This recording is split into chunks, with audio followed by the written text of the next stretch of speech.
Master minds commerce చదవాలనుకునే 10th inter విద్యార్థుల తొలి ఎంపిక.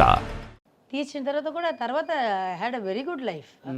బాబా నన్ను గోల్డ్ ప్లేట్లో పెట్టుకొని, గోల్డ్ కూడా చెప్పాను, వైట్ గోల్డ్లో అంటే డైమండ్ గీమండ్ వైట్ గోల్డ్లో వజ్రాలు పెట్టిన ప్లేట్లో పెట్టుకొని నన్ను ఇట్లా చూసుకున్నారు నన్ను. అక్కడ బాగుండేదాకా నాకు అసలు ఏం లోతులేదు. బాబా నాకు ఇది కావాలంటే బాబా నేను ₹1 అడిగితే ₹1,00,000 ఇచ్చేవాళ్ళు. అట్లాగే చూసుకున్నారు నన్ను. బాబా పోయిన తర్వాత అప్పుడు తెలిసింది, ఒక 7 years నేను దీనికి వెళ్ళిపోయి మళ్ళీ బయటకు వచ్చిన తర్వాత అప్పుడు తెలిసింది, జనాలంటే ఇట్లా ఉంటారు, చుట్టాలంటే ఇట్లా ఉంటారు, ఫ్రెండ్స్ అంటే ఇట్లా ఉంటారు. అప్పుడు తెలుసుకున్నాను. అది తెలుసుకున్న తర్వాత టుక్ సమ్ టైమ్. దాంట్లో నుంచి కూడా మా బావతోటి ఇట్లా ఉన్న వాళ్ళు ఇట్లా మారిపోయారే, అది ఆ బాధ నుంచి బయటికి రావడానికి కొంచెం టైం పట్టింది. ఇప్పుడు మనుషులంటే ఇట్లాగే ఉంటారు, మనంగా ఉంటాము. ఇప్పుడు నా వల్ల ఏదైనా కుదిరింది అనుకోండి, నా వల్ల చేయగలిగింది, నా దగ్గర ఇప్పుడు నాకు మించిన డబ్బు ఏదైనా ఉంటే నేను చేస్తున్నాను. గ్యారంటీ ఇప్పుడు కూడా, ఇప్పుడు నా కొడుకు, చిన్న కొడుకు ఇప్పుడు హీరోగా అయ్యాడు. మేఘాంశ హీరోగా అయ్యాడు. శశాంక్ కూడా ఇంకా కొన్ని రోజులు డైరెక్టర్ అవుతాడు, పెద్దబాబు. అయితే వాళ్ళు కూడా చెప్పాను, అదే చెప్పాను, కానీ నాన్నలాగా ఉండొద్దు. నాన్న ఇచ్చే ₹100 ₹70 ఖర్చు పెట్టేసి 30%, 33% ఇన్కమ్ ట్యాక్స్ పోతుంది. మిగతాలో అది ఉంది కదా, దాంట్లో సగం మనం దాచిపెట్టుకొని సగం మనం హెల్ప్ చేస్తే పర్లేదు. ఈయన ఇంటి ఖర్చుకి మాత్రం ఇచ్చేసి మొత్తం అన్ని దానం చేసేవాడు. అట్లా ఉండొద్దని చెప్పాను. మీ ఫ్యూచర్కి కొంచెం దాచిపెట్టుకొని మిగతా చేయండి. ఇవే చేతులతో ఇదే ఇంట్లో కొన్ని లక్షల రూపాయలు ఎన్ని రోజులు మీరు తీసుకొచ్చి ఎంతమందికి డొనేషన్ ఇచ్చున్నారు? చాలా మందికి ఇచ్చాను. వారంతా శ్రీహరి గారు చనిపోయిన తర్వాత మీ కుటుంబానికి అది వచ్చి హెల్ప్ కోసం వచ్చిన వాళ్ళు, అది పర్వాలేదు.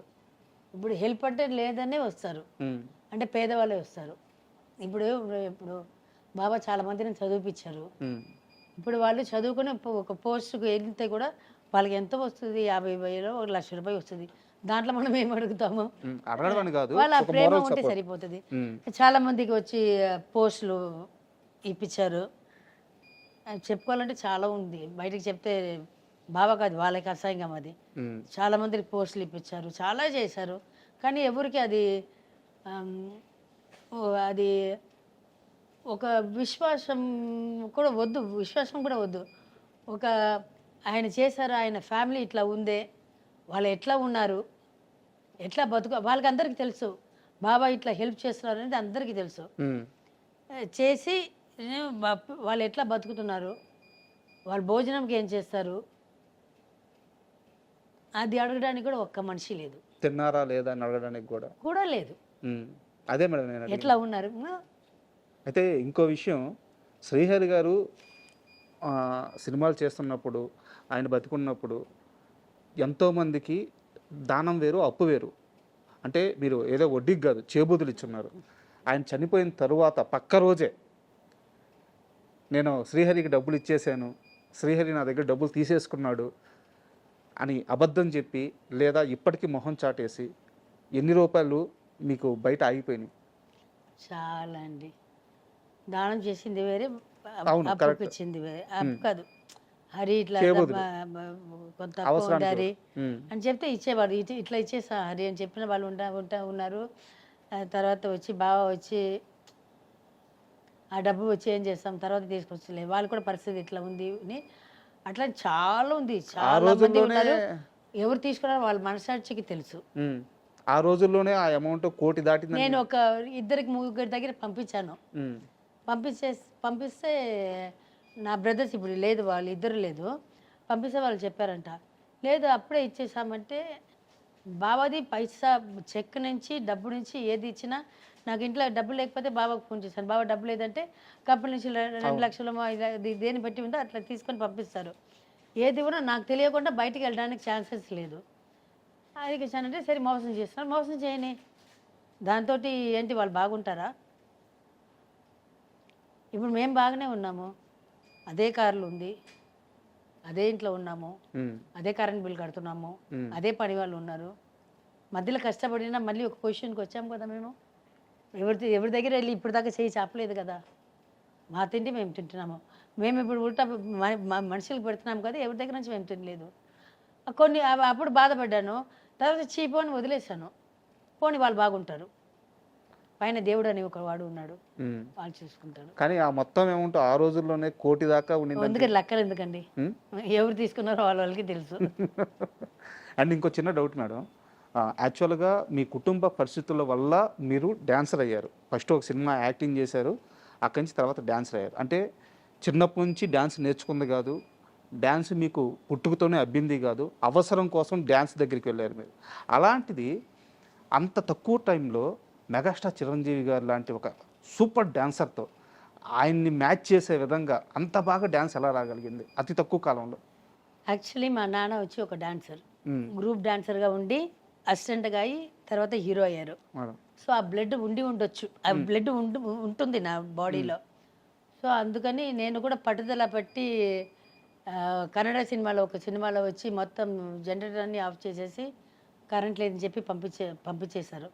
ఫస్ట్ నా బిగినింగ్లో డాన్స్ రాలేదని మిమ్మల్ని నన్ను పంపించేశారు. తర్వాత వచ్చి ఎక్కడ వెళ్ళినా కష్టపడి ఒక్క మూమెంట్ రాదు.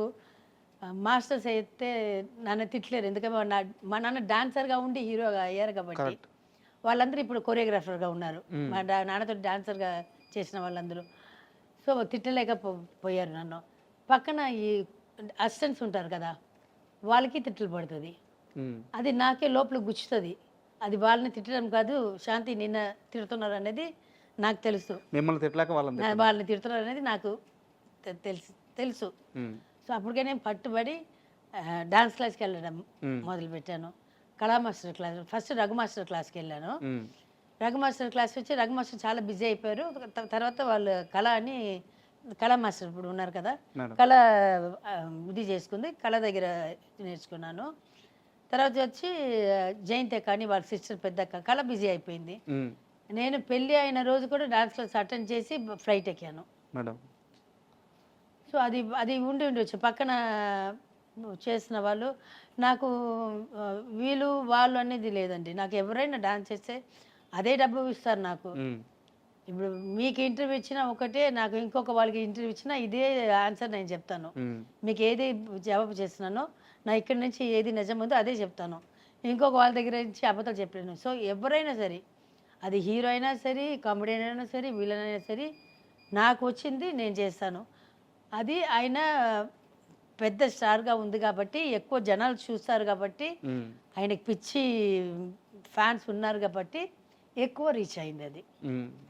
అయితే ఆ టైంలో చిరంజీవికి డ్యాన్స్లో కాంపిటీషన్ ఇవ్వగల అతి కొద్ది మంది హీరోయిన్స్లో, డాన్సర్స్లో శాంతి మాత్రమే ముందు వరుసలో ఉండేదని చెప్పి ఒక టాక్ అనమాట.